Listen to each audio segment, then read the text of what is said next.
Dzień dobry, cześć! MCC i UPRT.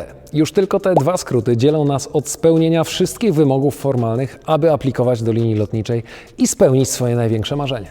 Czym są i jak wyglądają szkolenia do współpracy w załodze wieloosobowej oraz radzenia sobie z nienormalnymi stanami lotu?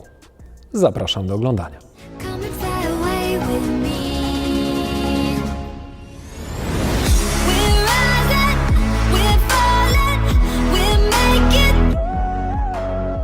Na początku wspomnę, że jeżeli jesteś nowa na kanale, to koniecznie go zasubskrybuj i kliknij dzwoneczek. Wówczas nie ominiecie żaden materiał, który będzie się tutaj pojawiał w przyszłości. Jeżeli planujesz szkolenie, to gorąco zachęcam też do obejrzenia wszystkich poprzednich odcinków z tej serii. W poprzednich filmach obszernie opisałem niemalże całą drogę, którą trzeba przejść przed złożeniem dokumentów do linii lotniczej, ale zostały nam jeszcze dwa niezbędne szkolenia. Skupmy się na pierwszym z nich, MCC Multi-Crew Coordination. Kurs ten, tak samo jak w poprzednich przypadkach, jest rozwinięciem i kontynuacją wcześniejszych. Szkolenie odbywa się wyłącznie na symulatorze i bierze w nim udział zawsze para. To znaczy mamy przydzielonego tak zwanego co-pilota, sim partnera, z którym przechodzimy przez wszystkie sesje i proces szkolenia. Czas, jaki spędzimy w symulatorze, to 20 godzin, jednak zazwyczaj jest to poszerzone o dodatkowe 6 do 8 godzin na dodatek do szkolenia MCC, czyli JOC, Jet Orientation Course, o którym za chwilę. Celem szkolenia MCC jest nabycie i rozwinięcie umiejętności współpracy z drugim pilotem, nabycie technicznych i nietechnicznych kompetencji niezbędnych do pilotowania samolotów w załodze wieloosobowej, a także nauka podstawowych umiejętności z zakresu zarządzania zasobami ludzkimi, to jest tak zwany CRM, Crew Resource Management. Sesje te mają bardzo wiele wspólnych cech z tym, czego uczyliśmy się na szkoleniu IR, jednak tutaj symulator ustawiony jest już jako wielosilnikowy samolot odrzutowy. Kursanci podczas szkolenia uczą się właściwej pracy z checklistami, a także tego, jak należy sprawdzać siebie nawzajem. Wykonuje się dokładnie takie same jak w przypadku IR, precyzyjne czy nieprecyzyjne podejścia zarówno ręcznie, jak i po raz pierwszy używa się autopilota. Nauka zarządzania samolotem za pomocą autopilota jest tutaj także przedmiotem szkolenia. Trudnością może być to, że pierwszy raz mamy styczność z maszyną, która porusza się o wiele szybciej niż w poprzednich szkoleniach. Powoduje to konieczność przewidywania, tak jakby bycia kilka kroków do przodu, bycia myślami cały czas przed samolotem, a ten leci tak szybko jak nigdy dotąd. Warto tutaj rozwinąć wspomniany skrót JOC, czyli Jet Orientation Course. Nie każda linia wymaga, by MCC zawierało w sobie JOC, ale w większości jest to jednak oczekiwane. JOC kładzie nacisk na pokazanie różnic pomiędzy samolotami tłokowymi a odrzutowymi. Daje możliwość zapoznania się z zachowaniem samolotu na wszystkich poziomach przelotowych, dokładnie tak jak latają pasażerskie samoloty odrzutowe.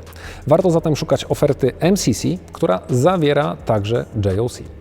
Kurs MCC ma przygotować pilotów do wzięcia udziału w rekrutacji do linii lotniczych, więc poza standardowymi procedurami w programie pojawiają się sytuacje nienormalne, jak na przykład awarie, alarmy czy pożary.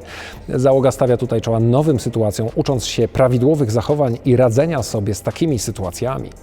Szkolenie zazwyczaj prowadzą bardzo doświadczeni instruktorzy, będący oficerami lub kapitanami na pasażerskich odrzutowcach. Rzecz, na którą chciałbym zwrócić szczególną uwagę. Pośród ofert ośrodków szkoleniowych można zauważyć bardzo dużą rozbieżność w cenach szkolenia MCC. Wynika to z kilku ważnych rzeczy. Pierwsza, jaką trzeba brać pod uwagę, to czy robimy szkolenie ogólne, tak zwane Generic MCC, czy jest to APS MCC, czyli Airline Pilot Standard, według standardów liniowych. W przypadku APS MCC symulatorem jest zazwyczaj fixed-base, czyli bez symulacji ruchu, symulator Boeinga lub Airbusa, a nie zwykły ALSIM. APS MCC jest bardziej niż ogólne MCC nastawiane na wdrażanie procedur stosowanych w liniach lotniczych. Trzecią opcją jest wybranie tzw. Mentored APS MCC. To najdroższa z możliwych opcji, kosztująca około 4 razy tyle, ile Generic MCC. Czym się różni? Najpopularniejsze linie lotnicze w Europie, takie jak Wizz Air czy Ryanair, opracowały system szkolenia MCC według konkretnych standardów obowiązujących w tych konkretnych liniach. Ośrodki realizujące mentorship danej linii są pod jej nadzorem, a linia na bieżąco sprawdza, czy szkolenie wdraża obowiązujące w niej procedury i kontroluje standardy, w których powinien pracować ten ośrodek.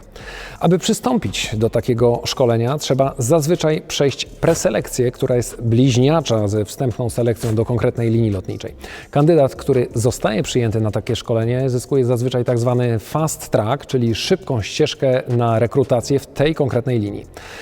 Teraz coś, czego nikt nigdy mi nie powiedział. Słyszałem wielokrotnie, że APS MCC objęte mentoringiem konkretnej linii to strata pieniędzy, że lepiej zainwestować je w coś innego, że nie warto. Ja posłuchałem tych opinii i zrobiłem Generic MCC, ale gdybym mógł cofnąć czas, wybrałbym APS MCC z mentoringiem. Dlaczego? Statystyki, które za chwilę przytoczę, odbierałem jako chwyt marketingowy poszczególnych linii, który jest przedstawiany, aby zarobić pieniądze. Jednak mając obecne doświadczenie i ogląd sytuacji, wiem, że nie jest to tylko chwyt marketingowy. Jedynie poniżej 50% osób kończących ogólne Generic MCC dostaje się do wymarzonej linii lotniczej. Rekrutację przechodzi pozytywnie około 70% kandydatów po APS MCC, ale osoby, które zdecydują się i ukończą APS MCC z mentoringiem konkretnej linii, dostarają się do niej aż w 97%. Jeżeli ktoś skończy APS MCC z mentoringiem i na rekrutacji zostanie odrzucony, to jego dokumenty są przesyłane do ośrodka, w którym się szkolił, a taka osoba poddawana jest dodatkowemu szkoleniu, które ma na celu poprawę błędów czy uzupełnienie jakichś braków. W takim przypadku zyskujemy niejako drugą szansę na podejście do wymarzonej firmy. Jeżeli ta odrzuci nas po rekrutacji, kiedy mamy tylko ogólne MCC, możemy nigdy nie dostać drugiej szansy. Warto mieć na uwadze i bardzo dokładnie rozważyć opcje szkolenia MCC, które chcemy przejść. To może stanowić dla nas być albo nie być w konkretnej linii. Ja akurat byłem w tych mniej niż 50%, które się dostają po ogólnym MCC, ale drugi raz na pewno bym tego ryzyka nie podjął. Teraz jeszcze słowo o szkoleniu UPRT Advanced. Czym jest UPRT Advanced? Upset Prevention and Recovery Training, czyli szkolenie skupione na nabyciu umiejętności z zakresu zapobiegania i wyprowadzania samolotu z niebezpiecznych lub nienormalnych stanów lotu. Na dzień dzisiejszy właściwie wszystkie linie wymagają, aby zgłaszający się do nich kandydaci mieli ukończone to szkolenie. To taka wisienka na torcie, kiedy mamy okazję naprawdę dobrze bawić się w powietrzu. Program szkolenia to zazwyczaj kilka godzin teorii oraz 3 godziny latania, w którym część lub całość odbywa się na samolocie typowo akrobacyjnym.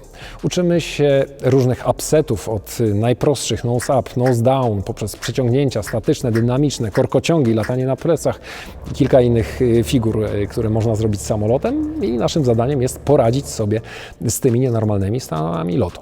W tym przypadku czynnikiem decydującym o wyborze ośrodka powinien być wariant samolotu, na którym odbędzie się szkolenie, konkretny instruktor, no i oczywiście cena. Szkolenie kończy się wydaniem certyfikatu poświadczającego jego odbycie. Nie ma tutaj żadnego egzaminu, bardzo podobnie jak w przypadku MCC. Na moim kanale znajduje się kilkudziesięciominutowy vlog, w którym można zobaczyć, czego można się spodziewać i jak dokładnie wyglądało moje szkolenie UPRT Advanced. Zachęcam do rzucania okiem na ten materiał. Szkoleniem UPRT Advanced kończymy i zamykamy listę wszystkich niezbędnych uprawnień, które trzeba posiadać, aby móc aplikować do linii lotniczej. Bardzo dziękuję Ci za obejrzenie tego filmu do końca. Nagrania tej serii odbywają się na terenie i dzięki uprzejmości Aeroklubu Częstochowskiego. Pomimo że opisałem już wszystkie szkolenia, jakie trzeba przejść przed złożeniem dokumentów do linii, to nie siedzimy jeszcze w kokpicie z pasażerskiego zrzutowca i ta seria się nie kończy. Jeżeli film się podobał, zostaw łapkę w górę. Jeżeli masz jakiekolwiek pytania dotyczące szkolenia MCC, UPRT Advanced albo innego tematu związanego z lotnictwem, zadaj je w komentarzu. Postaram się odpowiedzieć na wszystkie, a niektóre z nich zapewne będą inspiracją do nagrania kolejnych odcinków. I pamiętaj, Ty też możesz spełnić swoje marzenia o lataniu. Do zobaczenia w kolejnym filmie.